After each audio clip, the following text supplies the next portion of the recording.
Okay, so, back in January, Lorenzo was saying to watch out for March 29th. Right. He was talking about a rupture of the Earth. Oh, rupture. And then, boom, March 28th, Wow. a 7.7 earthquake hits Myanmar. 1 day off.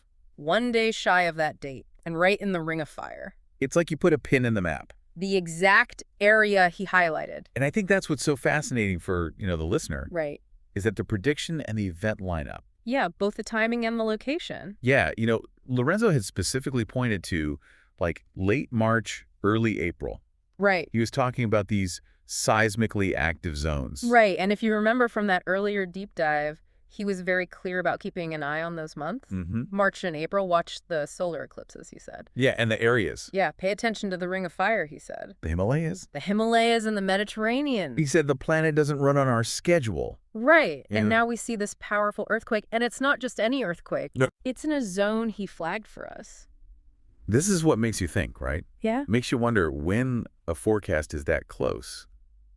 It's accurate? Yeah, like right on the money, with the time frame and the general area. What does that tell us? About what he's looking at. Yeah, what are the underlying factors he's considering?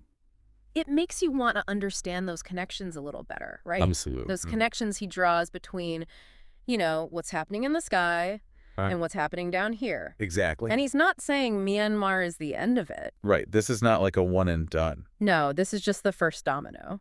Yeah, he sees this as the start of a chain reaction. Global. He's been talking about this pressure building. Right, and how the Earth's crust is all interconnected. It's all connected. So if something gives in one place, You better believe it's going to have ripple effects. and he's got his eye on some specific places now. Where's he looking?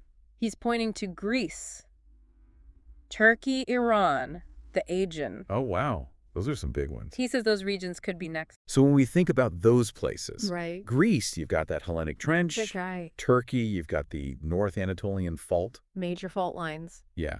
And Iran's the Zagros Fold and Thrust Belt.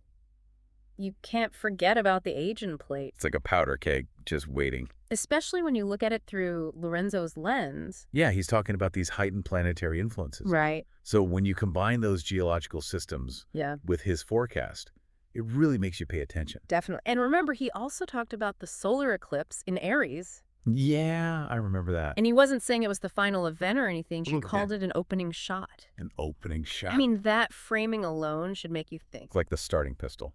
And what does he think that opening shot might trigger? He's looking at volcanic activity. Yeah.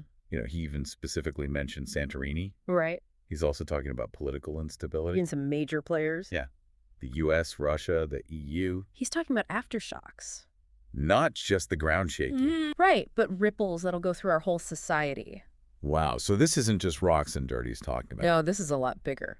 Yeah, what's interesting here is the scope. The scope? Yeah, it goes way beyond just the Earth moving. It's about the effects. On everything. He's painting a picture where these events in the sky, Right. they're like a catalyst. For all kinds of disruption. It makes you wonder, are all these global events really unconnected, or is there something else going on? Now, Lorenzo's not trying to frighten anyone. Right. He's not doing this to be a fearmonger. No, he's saying be prepared. Have your eyes open. Be ready for what might be coming. Well, everyone else is caught off guard. So he sees Myanmar as the first crack. And he thinks we haven't seen the biggest events yet. He's really emphasizing that. He feels strongly that this is the year the Earth pushes back. I think it's important to understand that he's trying to be proactive. Right. He wants people to be aware. Yeah, he wants people to use this information to get ready. Not to panic, but to prepare. Right. So just to make sure we're all clear on Lorenzo's take on this Myanmar earthquake. Okay. He sees it as a confirmation of his earlier predictions. Right, about the March-April timeframe. Exactly. And the instability in the Ring of Fire in the Himalayas. And he keeps talking about the Mediterranean, too. Right. He's saying that whole area is on edge. So for him, this earthquake is not just some random event that happened to line up with his time frame. No way. He's saying this is the first in a line of events. Like a chain reaction? Yeah, where the stress just keeps moving along the fault lines. Affecting different regions. And his top concerns now are Greece, Hmm. Turkey, Iran. And the Aegean. Right, those are the areas he's highlighting for potential activity. And he's saying that solar eclipse in Aries wasn't an ending, Right. it was a beginning. That opening shot, He's predicting volcanoes. with Santorini being a big concern, He's predicting political turmoil. affecting the major powers, And he's talking about these wider aftershocks. impacting all different parts of society. And the point he keeps making is that he's not doing this for fun. It's not about being right or getting attention. He's putting out a warning. He wants people to be ready. It's not just something to believe in or not, it's about what might happen. And Lorenzo is calling for action. What does he want people to do? He wants people to subscribe. To stay informed, If you want to hear his predictions, to keep up with what he sees coming. you need to subscribe. He's saying this is the unvarnished truth. Yeah. He's contrasting his work with what he sees as less direct More diluted. information out there. Okay. He's basically saying this is prophecy. Prophecy. He's saying this is more than just astrology. So he's really taken a strong stance here. Yeah, he's delivering his message with conviction. And a sense of urgency. The main thing to remember is the interconnectedness he's talking about. Right. Everything is connected. He's saying this Myanmar earthquake is just one piece of a much bigger picture. With much bigger implications. He's predicting a domino effect. That could affect everything. Geology, politics, society.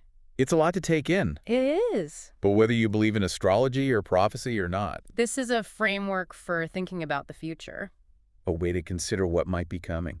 And Lorenzo wants you to know Yeah. this is the real forecast. The real deal. No sugarcoating. Just straight talk. He calls it blood, sweat, and brutal truth. Wow. So if you want to hear more from Lorenzo, And follow his predictions. make sure you subscribe. Subscribe. This is Lorenzo, And this is prophecy.